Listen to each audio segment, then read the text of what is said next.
And more news from the State House. An Indiana mother is convinced her teenage son was targeted and nearly killed in a violent attack because of his race. But she says a proposed hate crime law doesn't go far enough in protecting families like hers.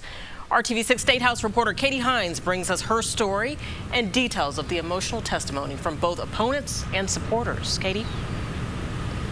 Erica, a Senate committee is considering a hate crime proposal today. It's one that is different from proposals in years past because this time around it has the backing of a key Republican leader. And it is clear from nearly 90 minutes of testimony from nearly 24 people that this remains a deeply personal and divisive issue for many. In a full committee room, Lakeisha Gardner is sharing a story she never hoped to tell. My child almost lost his life.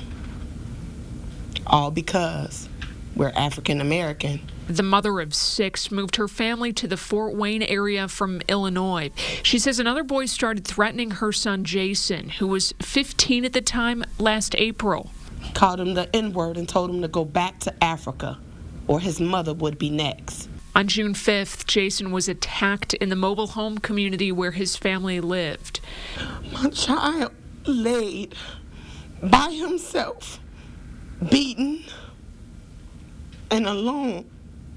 Gardner shared these photos of the rope burns, scratches, and bruises. She doesn't think the teen responsible is receiving a punishment that matches the crime.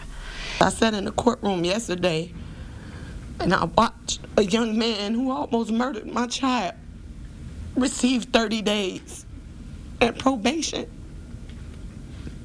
Is that the going right now for hate? But Gardner is telling lawmakers she doesn't think this bill would go far enough in protecting everyone. She thinks it should mandate training for police in handling these types of crimes.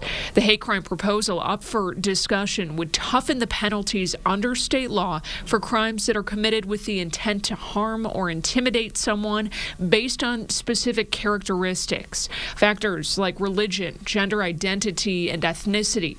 Supporters of the bill say it would put Indiana in line with 45 other states, and it would send a message.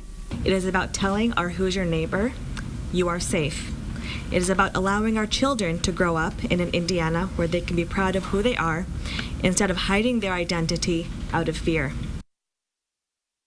The Senate committee did not take a vote on the bill today. The chairman says that lawmakers need more time to consider several amendments or modifications to that proposal. Reporting live tonight, Katie Hines, RTV6.